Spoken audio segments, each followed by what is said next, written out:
How's it going, guys? Brian Cusco here at Triple B. If the title didn't give it away, today we're going to learn how to tame an aggressive snake. You're watching Triple B TV.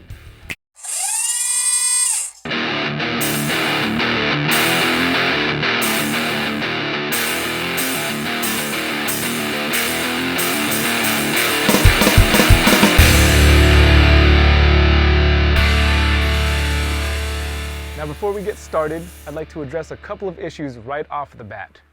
First, the title of this episode is slightly misleading. We're going to learn how to tame a defensive snake, not an aggressive one. What's the difference? A defensive snake is scared and may be biting you or lashing out because it is fearing for its life.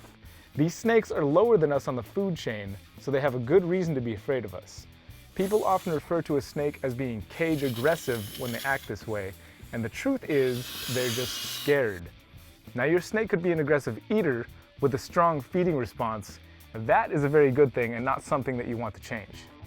Second, I don't want you to think that I'm some kind of expert. I'm simply here to show you techniques and ideas that I think are good. I'm a firm believer that there are many different ways to achieve success in anything you do. I hope if you have something to add that you will leave a comment so that we can all learn from each other. I'm always here to answer any questions that you may have as well. And finally, when I say something like ball pythons are docile, or super dwarf retics are flighty and defensive, I realize that there will always be exceptions to the rule. Now let's look at some of the telltale signs that your snake might be feeling defensive. The first and most obvious is that it's biting you. I'm talking about a quick bite, basically getting bitch slapped by your snake's mouth. If your snake is chewing on you, that's a feeding response. Maybe you smell like food. Maybe your snake isn't the sharpest tool in the shed. Maybe a little of both. Depending on the size of the snake, getting bit really isn't that bad. If you don't have a snake yet and you think that getting bit isn't something that you can deal with, I would recommend getting a snake that you can handle in person before you purchase it. I picked out Roxanne in person, and she musked and urinated all over me and bit me 3 times. So I knew what I was getting myself into, but I was up for the challenge. Some more subtle signs that your snake is feeling defensive are quick, short flicks of the tongue, posturing their neck in that tight S shape so that they're ready to strike, and big heaving breaths that you can see throughout their whole body. If you have a corn snake or a rat snake, maybe it will shake its tail to try and imitate a rattler. Now, I always use a hook when working with the bigger snakes that have the potential to do real damage. This is to condition them to differentiate the feeding time from playtime or cleaning time when opening the enclosure. Now I'm going to do something I never do and stick my hand in the face of a defensive little retic. I did that just to show you what defensive strikes look like. This little guy usually would have bit the crap out of me, especially since he's in shed, but he didn't, which to me is a sign that my taming techniques are working. Sangria here is my favorite example of a snake that went from being extremely defensive to completely placid and docile. When she first got here, she was striking at anything that came within a few feet of her. And now I can just reach right in and pull her from the enclosure, and she is an absolute sweetheart. Aren't ya?